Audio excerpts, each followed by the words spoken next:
상담 연구 방법 넌 출제 토픽 24번째입니다. 합의적 질적 연구입니다. 질적 연구 방법론의 마지막 토픽입니다.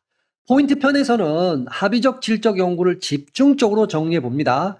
노트 편에서는 지금까지 다루지 않았던 기타 질적 접근 및 분석 기법 3가지를 정리해 보도록 하겠습니다. 마지막으로는 퀴즈 문제 64, 65 두 문제 풀고 마치도록 하겠습니다. 합의적 질적 연구입니다. 줄여서 그냥 CQR.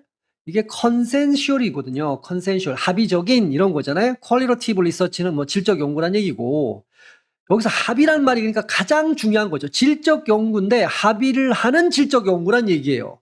합의를 한다는 얘기는 나 말고 너도 있어야 되잖아요. 그래서 팀이란 말이 있어야 돼요. 팀. 여러 연구자가 합니다. 여기 뭐 소규모 표본, 심층 면접, 이거는 질적 연구면 다 해당되는 거 아니에요. 자, 그런데 여러 연구자가 독립적으로 분석합니다, 자료를. 그리고 나중에 모여서 합의를 하는 겁니다. 그래서 최종 해석에 도달한다. 전체 과정을 미리 한번 스케치해 드리면요. 팀 기반 분석입니다. 최소 3명 이상. 합의 과정을 거칩니다. 3명이서. 근데 각자 독립적으로 자료를 코딩한 뒤 토론을 통해 의견 차이를 좁혀 합의된 결론을 도출한다. 다수결의 원리로 하는 거 아니에요. 토론을 통해서 합니다. 그래서 합의를 하는 거예요. 다수결의 원리는 투표를 내갖고 넘어가는 거잖아요. 그렇게 결정하는 거 아닙니다. 여기 코딩은 여러 번 말씀드렸죠. 숫자 붙이는 거 아니고 이름표다. 의미별로 이렇게 심층 면담을 했을 거 아니에요. 그럼 여러 대화를 어떤 주제 아래 이렇게 이름표를 붙여갖고 모아두는 거죠.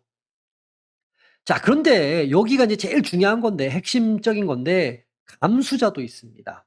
이게 뭐냐면, 이게 팀이 합의를 해서 결론을 냈잖아요. 여기에 편향이 없는지 외부 검토를 맡깁니다. 외부 감수자죠. 자, 분석 단위는, 그러니까 분석을 해야 될 거 아니에요? 그러려면 이제 영역, 핵심 개념, 중심 개념, 교차 분석, 요 3단계로 진행한다. 요거를 이제 우리가 요 분석 절차를 만나볼 겁니다. 그래서 결과 표현을 하는데 참여자의 응답 빈도를 일반적, 전형적, 변동적 이렇게 3개로 나누어서 제시한다. 빈도 수가 나옵니다. 몇 회, 몇 회, 몇 회 뭐 이런 거. 그러니까 질적 연구 치고는 숫자가 나오죠. 여기서. 이렇게 갈 거예요. 지금은 완벽하게 이해 안 하셔도 됩니다. 이런 식으로 이제 다 만나보시는 겁니다. 자, 목적입니다. 이제 목적. 여기 보면 팀 합의, 요건 이미 만났잖아요. 이 말이 나옵니다. 간주관성 확보. 간주관성은 해석자들 간에 합의한 걸 얘기하는 거예요. 그러니까 간주관성은 간단히 얘기하면 이거죠. A하고 B가 있으면 이거 교집합입니다. 그냥 교집합. 객관성 아니에요. 주관성 확보 이렇게 나와 틀리고 객관성 확보해도 틀립니다. 정확하게 뭐를 확보한다고요? 합의를 하는 거니까 간주관성을 확보해야 되는 거예요. 간주관성. 주관성을 최소화시키고 간주관성을 확보하는 게 목적이다. 편향을 감소시키고 질적 엄격성을 제고한다. 연구 참여자의 다양한 관점을 심층적으로 수집한다. 이건 당연한 거예요. 참여자들하고 이제 면담도 하고 뭐 할 거 아니에요. 이걸 심층적으로 면담을 해서 그 자료를 수집한다. 당연하죠. 자, 여기 독립적 코딩 한다 그랬어요. 연구자들끼리 따로따로. 그래서 팀 합의를 하고 외부 감수자한테 외부 검토 맡기잖아요. 그러니까 다층적인 교차 검증 구조를 갖고 있죠. 합의도 하는데 각자 한 명씩 해요. 모여서 따져봅니다. 외부자한테도 보여줍니다. 그러니까 교차 검증 구조예요. 그래서 편향이 제거되겠죠. 당연히. 그러니까 질적 해석의 엄격성, 신뢰성 이런 건 당연히 높아질 거라는 거예요. 자, 핵심 특징 보면 팀 기반 합의 과정이라는 거. 이미 여러 번 나왔죠? 그래서 할 때 영역, 중심 개념, 교차 분석을 사용한다. 단일 연구자가 아닌 연구팀의 합의로 분석한다. 연구자 간 논의와 협의로 주관성은 최소화시킨다라는 겁니다. 간주관성은 확보를 하는 거고 주관성은 최소화시켜요. 왜? 어떻게? 연구자가 별도로 하잖아요. 그래서 나중에 모여서 그럼 연구자가 A, B, C가 갖고 있는 건 주관성이죠. 각자의 주관이 있잖아요. 그럼 모여서 합의를 하는 건 간주관성을 확보하는 거잖아요. 주관성이 최소화되는 작업이죠. 그것이 여기 영역 중심 개념 교차 분석을 사용해서 합의를 한다라는 거예요. 합의에 이르는 과정이죠. 그럼 요건 우리가 따로 볼 거라는 거예요. 반복적 분석 절차를 한다. 순환적 검토를 하고 요 순환적 검토도 케이스에서 살짝 보여드릴 겁니다. 지속적 비교도 한다. 이것도 뭐 비슷합니다. 멤버 체킹도 이루어진다. 참여자에게 재확인하는 멤버 체킹도 있다. 그럼 가볍게만 체킹하시고요.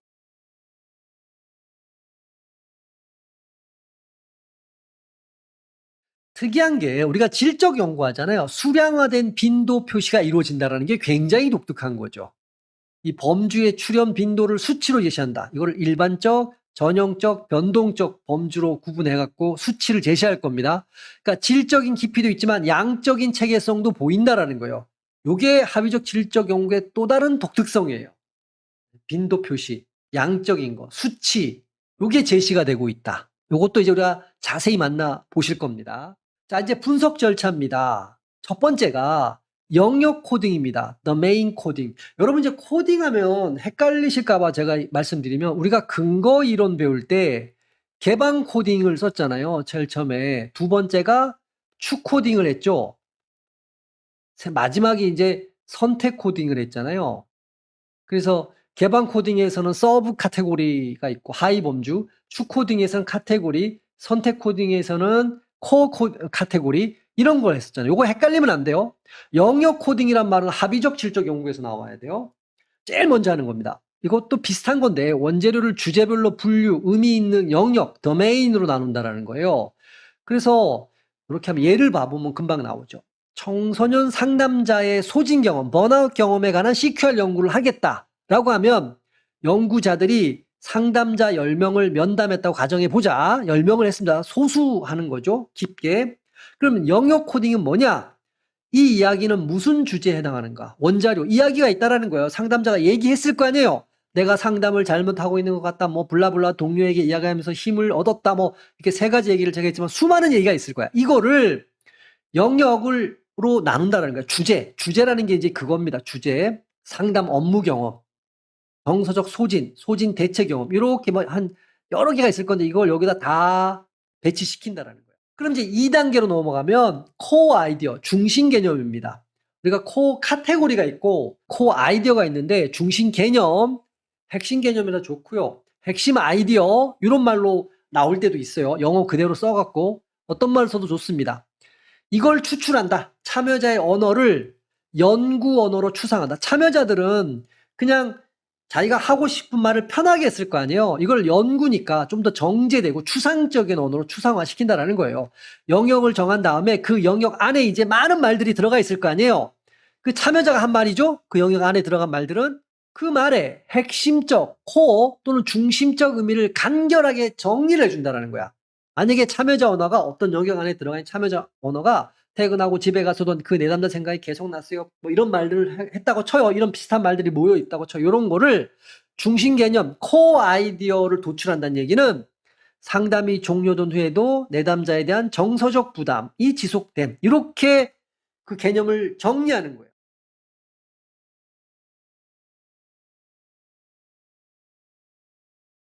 자, 3단계 이제 교차 분석입니다. 교차 분석은 뭐냐면 이게 이제 10명의 참여자가 나왔잖아요. A, B, C, D 쭉 해서 이제 뭐 10명이 됐어요. 그러면 이 10명을 여러 사례가 아니니까 10명 참여자들을 비교하는 겁니다. 공통 패턴과 차이점을 파악합니다. 이걸 비교해서 공통의 패턴과 차이점을 찾아내는 겁니다. 자, 그게 교차 분석입니다. 그럴 때 여러 사례를 비교한 뒤 각 범주가 몇 명의 참여자에게 나타나는지를 확인한다. 만약에 앞에서 정서적 부담을 느낀 게 있었잖아요. 뭐 이런 게 하나 있었잖아요. 그럼 여기가 이게 정서적 부담을 느끼는 사람이 몇 명이지? 10명들이 다 얘기했고 그것들을 이제 이렇게 코어 아이디어가 있었을 거니까 A도 그게 있었고 C도 있었고 D도 있었어. 그럼 3명이 나타난 거다. 이렇게 얘기하는 거야. 그거를 그 횟수를 가지고 일반적, 전형적, 변동적 범주로 구분한다. 그러니까 이게 먼저 일어나야 돼요.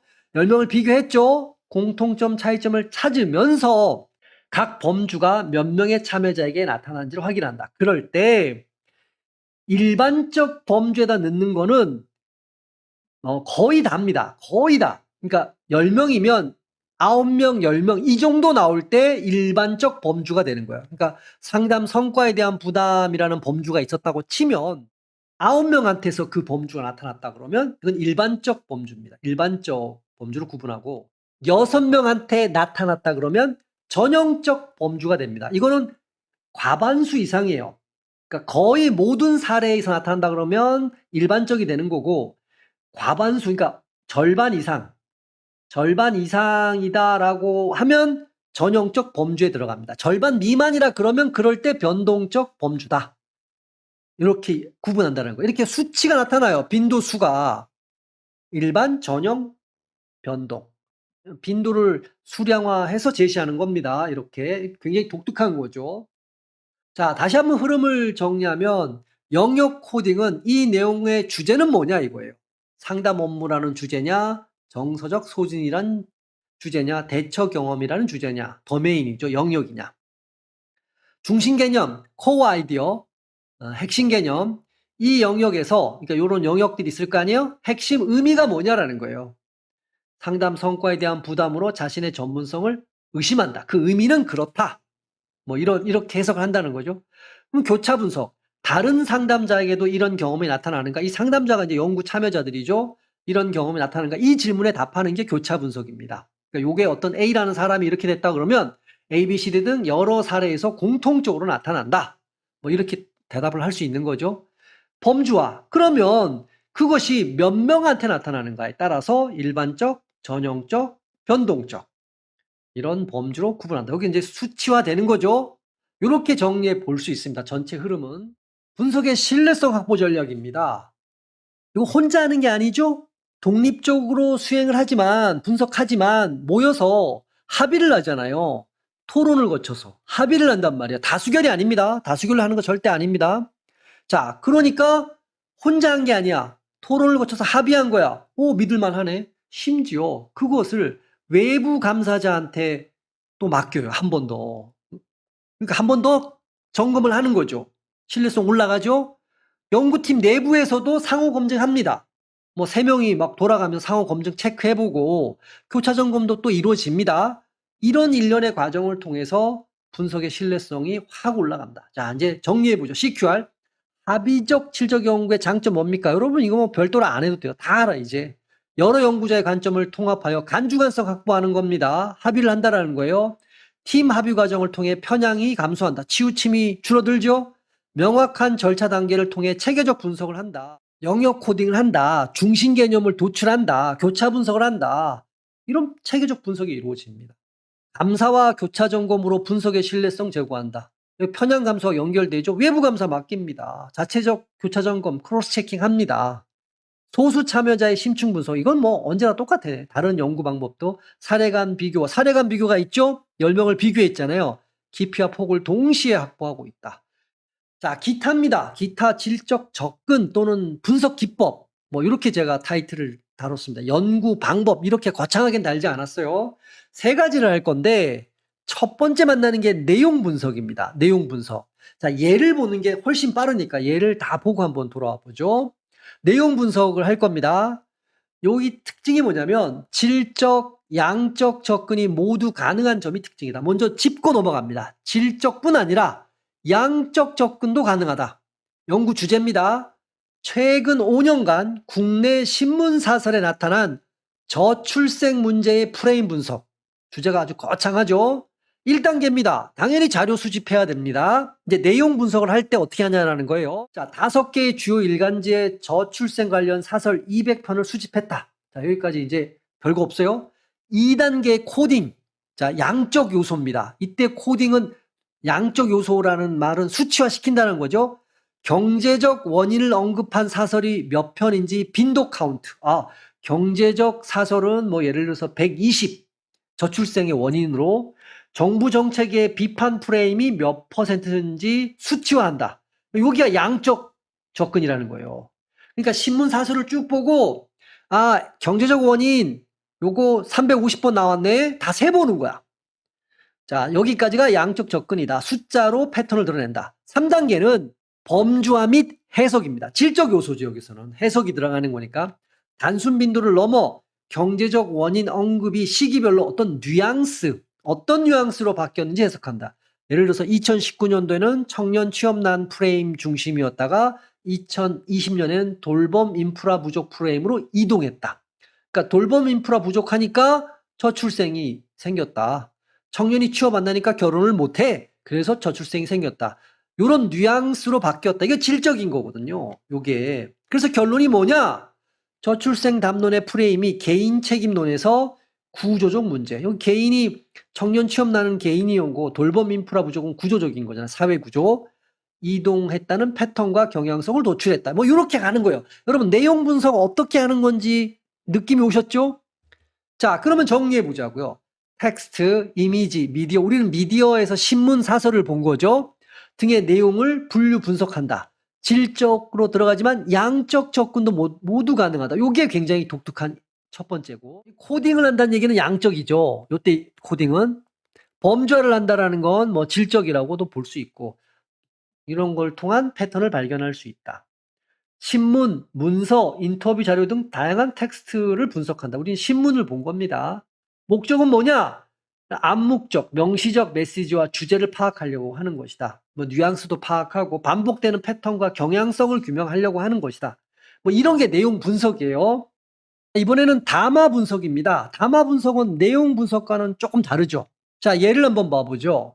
담화 분석 연구 주제입니다. 채용 공고문에 나타난 성별 권력 관계. 요건데 같은 상황을 표현하는 두 문장을 비교해 보자. 문장 A는 그녀는 상사의 지시를 받아서 보고서를 작성했다.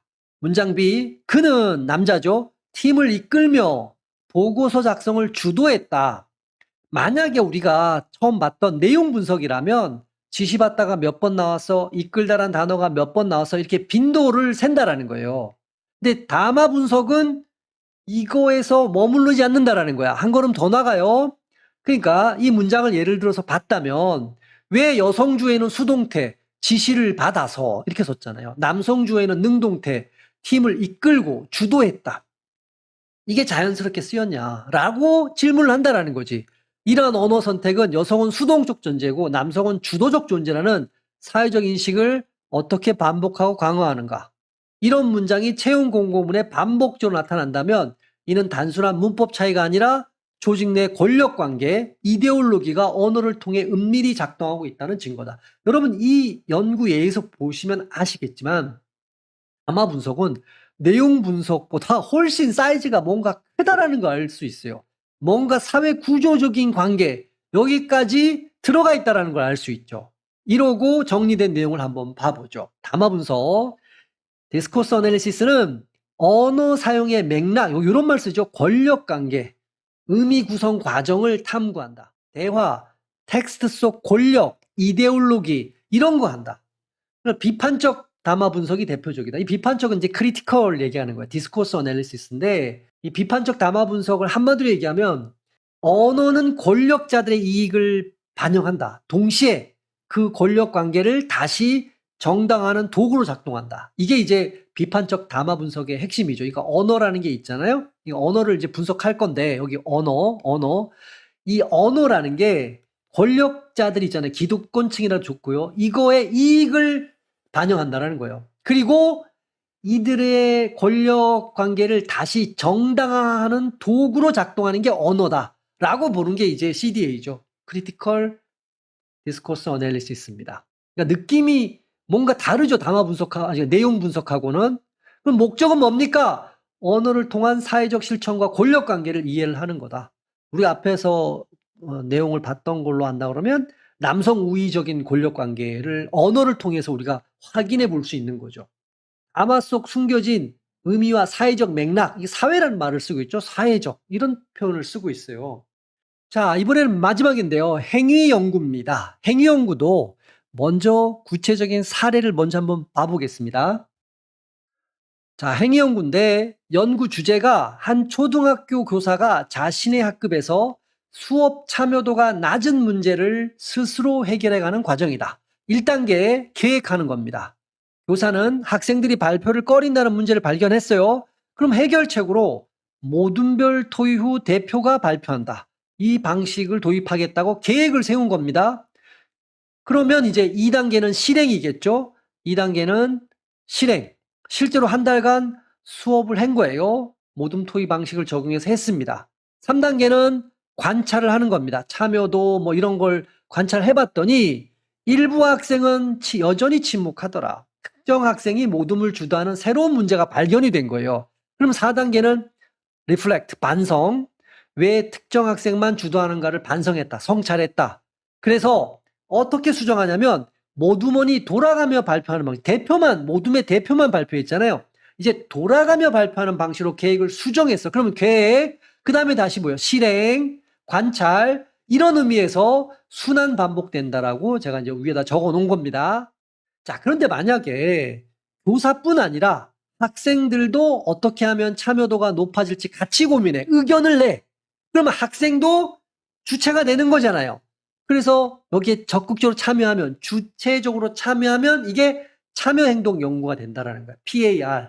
이 P가 이제 participatory잖아요. 참여적인 액션 리서치다. 그래서 참여행동 연구다. 이렇게 바뀐다라는 거예요. 그러고 우리가 정리된 내용으로 돌아가 보죠. 자, 행위연구는 실천 현장의 문제, 실천 현장입니다. 우리가 수업의 발표죠. 그걸 잠깐 봤죠. 해결하기 위해 연구자와 참여자가 협력하는 순환적 연구다. 순환됩니다. 계획, 실행, 관찰, 반성, 이게 다시 또 이렇게 돌아가는 거죠. 연구와 실천이 통합된 거다. 실천을 하는 겁니다. 실제로 해본다. 참여행동 연구는 사회변화와 권한부여를 강조한다. 그러니까 이 참여행동 연구에서 우리가 앞에 예에서 봐보면 학생한테 이제 학생이 자기가 주도적으로 의견 개진을 했잖아요. 그러니까 학생이 뭐가 됐냐면 문제 해결의 주체가 된 거 아니에요. 그러니까 이 학생한테도 뭔가 결정할 수 있는 권한을 부여하게 된다라는 거예요. 그걸 이제 영어로 empowerment라고 하잖아요. 권한 부여. 이거 특히나 이제 사회를 바꿀 때 우리 시민들, 어떤 국민들 이런 사람들한테 주체적 역량을 발휘할 수 있도록 권한을 부여해서 empowerment해서 실제로 바뀌려고 하는 거. 이제 그런 걸 강조하는 게 참여행동 연구라는 거예요. 목적은 현장을 바꾸는 거죠. 현장을 변화시키려고 하는 거예요. 실천가의 전문성 향상과 특히 이제 문제 해결. 이게 목적이다. 자, 퀴즈 문제입니다. 64번. 합의적 질적 연구에 대한 설명으로 옳은 겁니다. 1번 무조건 틀렸네요. 단일 연구자 아니죠? 연구팀으로 이루어져 있잖아요. 여러 연구자죠. 3에서 대략 한 5명, 5명 정도죠. 그러니까 단일 연구자란 말 자체가 무조건 틀린 겁니다. 영역 코딩은 교차 분석 이후 마지막 단계에서 실시하여 분석의 타당성을 높인다. 여러분, 이 영역 코딩은 가장 먼저 나오는 겁니다. 가장 기초 단계입니다. 그러니까 이게 큰 주제별로 이렇게 자료를 나누는 작업을 하는 게 영역 코딩이잖아요. 그러니까 가장 기초니까 교차 분석 이후 아니죠. 영역 코딩, 그다음에 중심 개념, 핵심 개념 나오고 마지막이 교차 분석이잖아요. 그러니까 교차 분석을 마지막 단계에서 실시한다. 뭐 이렇게 하면 맞는 말인데 영역 코딩은 제일 먼저 하는 겁니다. 그래서 틀렸죠. 자료 수집은 보통 반드시 나오면 다 틀리죠. 면대면 심층 면접을 통해서만 이루어져야 된다. 반드시 이것 때문에 무조건 틀렸고요. 서면으로 해도 되고요. 서면. 그다음에 뭐도 있고 전화로 해도 돼요. 온라인 면담 오케이 가능합니다. 온라인 면담도 가능하다. 이게 맞아요. 반드시 면대면 얼굴 마주보고 합니까? 바쁜데. 영역 코딩, 중심 개념 도출, 교차 분석의 순차적 절차를 통해 자료 분석한다. 그러니까 4번이 정확하게 맞죠? 그러니까 2번이 틀렸죠. 영역 코딩이 제일 먼저고 중심 개념 도출 두 번째고 교차 분석이 그 다음에 나와야 되는 거예요. 기존의 다른 질적 연구 방법론의 영향을 받지 않고 독자적으로 개발된 새로운 접근법이다. 사실은 제가 이렇게 여러분이 토픽별로 질적 연구 방법을 이렇게 흐름대로 놔뒀잖아요. 약간의 그 의도가 나온 순서 비슷하게 아직 정확하게 맞추진 않았지만 그렇게 놔뒀어요. 그래서 제가 무슨 말씀을 드리려고 하는 거냐면 이 CQR이라는 건 합의적 질적 연구라는 거는 현상학, 우리가 제일 먼저 했던 게 이거잖아요. 뭐 근거 이론 이런 등등 이 기존 이론이 있죠. 이 기존 이론 이거를 그러니까 기존 이론이라기보다는 기존 연구 방법론 이거를 통합한 겁니다. 통합. 그래서 만든 방법이에요. 여기서 독자적으로 만들었다. 독자적으로. 말이 안 되는 겁니다. CQR이 제일 마지막에 있잖아요. 그럼 앞에 나온 것들을 그런 연구 방법론들을 다 통합해서 구축한 방법론이 바로 CQR이다. 합의적 질적 연구다. 65번입니다. 합의적 질적 연구법의 자료 분석 과정에 포함되지 않는 것. 감사는 들어가죠? 어디? 그러니까 외부 전문가에게 검토를 맡기는 겁니다. 그리고 피드백 받는 거죠. 두 번째, 영역 코딩 있죠? 면담 자료들이 쭉 있을 건데 이걸 주제별로 분류하는 겁니다. 정확하게 맞는 거죠. 주제라는 게 이제 주제별이라는 걸 다른 말로 하면 영역이라고 볼 수 있는 거죠. 이론 통합, 수집된 자료를 바탕으로 현상을 설명하는 하나의 핵심 이론을 구축한다. 여러분, 이론을 구축한다. 이론을 만든다. 이게 바로 뭐예요? 근거 이론이지. 근거 이론. 그러니까 3번은 CQR이 아니고 근거 이론과 관련된 거죠. 교차 분석 이루어지죠. 여러 사례를 비교해 공통적 하위 범주를 도출하고 빈도도 파악하잖아요. 자, 그 다음에 중심 개념 코딩이 있죠. 참여자의 진술 내용을 연구자의 언어로 명확하고 간결하게 재진술한다. 그러니까 우리가 보통 영역 코딩 먼저 하고 중심 개념 코딩하고 교차 분석 이렇게 이루어졌죠. 65번에 그래서 3번입니다.